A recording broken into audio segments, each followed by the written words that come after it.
Okay guys, for sample problem number 2, actually this is just a sample continuation of sample problem number 1, but binigyan tayo ng condition naman. Repeat the previous problem if the cable pulls the boom AB in a position at which it is inclined at 30 degrees above the horizontal. The loads remain vertical. O, ibig sabihin yung load natin is still vertical, hindi siya magro-rotate, okay? Ayan yung magiging force natin. Ngayon,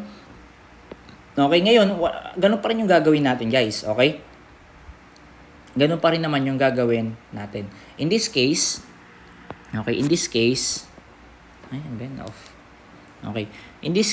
ang hahanapin natin is T, AH, and AV pa rin. Or AH and AV is basically the horizontal and vertical reactions lang din. Yun lang din yun guys. Iniba-iba lang ng ano. So in this case, paano ngayon gagawin natin dyan? Okay? I think the best way is to identify muna lahat ng angles. Okay? In this case, this is perpendicular with a 90 degree angle. Tama? If this is 30 degrees, ilan to ngayon? So this is 30 degrees also. Kung 90 degrees ito at magkikreate ito ng 180 degrees. Ibig sabihin, ilan na lang itong theta na to para mabuo natin yung 180 degree half rotation. So this is 60 degrees na lang. So yung theta mo is equal to 60 degrees na lang tayo dyan. So okay na tayo siguro. Ngayon naman, magte-take tayo ng, i-analyze mo.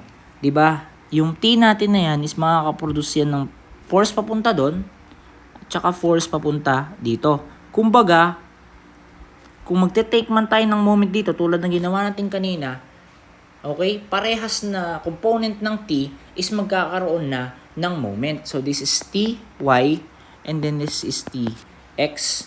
Okay? Nagkakaintindihan ba? So, ibig sabihin pala, pwede na tayo mag-take ng moment sana. Pero, kung i-extend mo to, tama? Kung i-extend mo yan, hindi mo alam ngayon kung alin yung ano dyan. Hindi natin ngayon alam kung ano yung magiging, hindi natin alam kung ano yung magiging distance na yan dyan. Diba? Pero lagi yung tatandaan guys, ito yung pinaka-importanting gusto kong lagi sabihin sa inyo, that minsan, it is not necessarily to get the component and to analyze the perpendicular distance of both X and Y. Kung halimbawa, this is 90 degrees. Wait lang. Diba 90 degrees to? Diba itong portion na to is 90 degrees. So, ina-expect mo rin na itong kabila na yan is 90 degrees. Kung makakabuo ka ng 90 degrees sa axis na yan, therefore, hindi ba yung A mo, from A, di ba yung force T mo, ayan, di ba perpendicular na yan? So, ilan yun? This is 4. Hindi ba, pwede mo nang i-direct siya na yung force T, yung kukunin mo na yan? Pwede na yun, guys. Okay? Ngayon, ang problema na lang natin is etong part na to. If eto yung force mo, ano ngayon yung perpendicular distance na to? Diba? O kaya naman, if eto nasa dulo yung force mo, ano yung perpendicular distance na yan? Paano gagawin natin dyan? Okay? Hindi ba alam mo, that eto muna tayo sa maliit na triangle, let's say eto yung kulay pink. Okay? Okay? Hindi ba alam mo na kanina, kasi definite naman yan, kumbaga, ano yan rigid body. Di ba tulang din ito? Okay, so meron kang 2 dyan. Okay, kung meron kang 2, dito, meron kang 30 degrees, paano mo ngayon kukunin tong X na yan? Sabihin natin X1 yan. Okay, so technically, this is equal to cosine of 30 is equal to adjacent. Tama? X1 over D2. So, ang X1 natin is equal to 1.732 meters. Meaning, itong distance na to is equal to 1.732 meters. Okay? Okay? Ayun yung force, natin yan ha? Diba ito yung force natin na isa dyan? Ayun yung force natin na isa. Huwag kakalimutan. Next, ito namang force na to na isa na to. Okay, ano naman yun yung magiging perpendicular distance niya? Ibig sabihin, mula A, ano naman yung magiging distance niya perpendicular to this line of action? Okay, o i-redraw ulit natin. Ito naman yung halimbawa, ito na may A. Ayan na. And then this is, kanina, sabi ko nga, hindi yan magbabago. Di ba yung buo na to is ilan? This is 6 meters, tama? Kung 6 meters yan, pangalanan natin ito ngayon as x2. Okay, mula A hanggang dito sa footing, hanggang saan na yan, baba na yan. In this case, di ba this is, again, hindi na mabago yan, this is also 30 degrees. Di ba this is cosine of 30 is equal to x2 over 6. 6 na yan, 6. So, yung x2 natin is simply equal to cosine 6 cosine of 30. This is equal to 5.196 meters. We have 5.196 meters. Nagkaintindihan? So, ibig sabihin, this is 5.196 meters. So, pwede na ba tayo mag-take ng moment kasi kompleto na perpendicular distances natin? Pwede na. If we're going to get the summation, if we're going to get the summation of A equal to 0, considering counterclockwise positive. Sir, ba't ba lagi ka naka-counterclockwise? Ako, personally, ang mas maganda kasi dyan is tinitreat ko as positive. Ako, mayroong psychology behind this. Pero tinitreat ko as positive, guys, kung ano yung magiging ikot ng hinahanap natin. Kung ang hinahanap natin, ang magiging ikot niya is counterclockwise, sineset ko yung unknown ko as counterclockwise. Parang kumbaga na mas gaganahan ka kasi pag positive yung unang mo nakikita, di ba?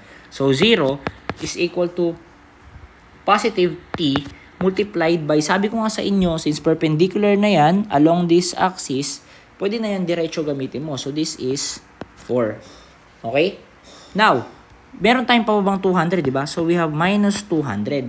At ang perpendicular distance niya is yung nakuha nating value ni x1, which is 1.732. 1.732.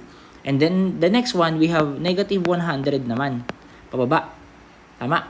Ngayon naman, we are going to multiply 5.196 as the perpendicular distance.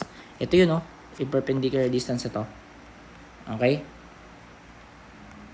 Okay. So, ibig sabihin, yung t natin is equal to 0, x4 minus 200, 1.732, minus 100, 5.196. This is equal, yung value ng t natin is 216.5.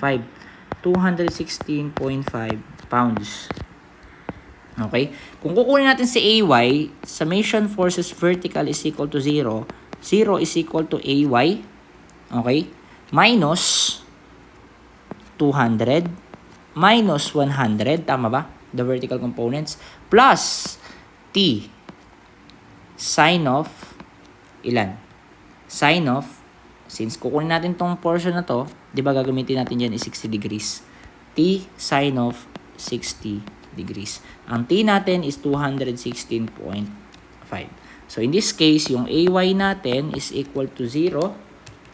0 is equal to AY minus 200 minus 100 plus 216.5 multiplied by 60. So, makukuha natin, guys, teka lang, 200 sine of ako laki, hindi pa pala ako naka-angle. 200 sine of 60. So, this is equal to 112.5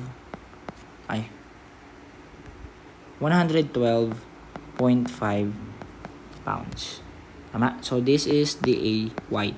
For the AX naman, summation of forces horizontal equal to 0 lang tayo. 0 is equal to AX minus T cosine of 60. Yun lang naman, di ba? Yeah.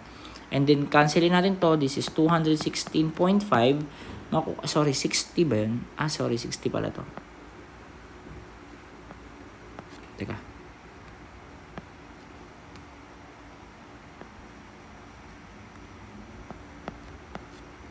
Yung AX natin is equal to 216.5 cosine of 60.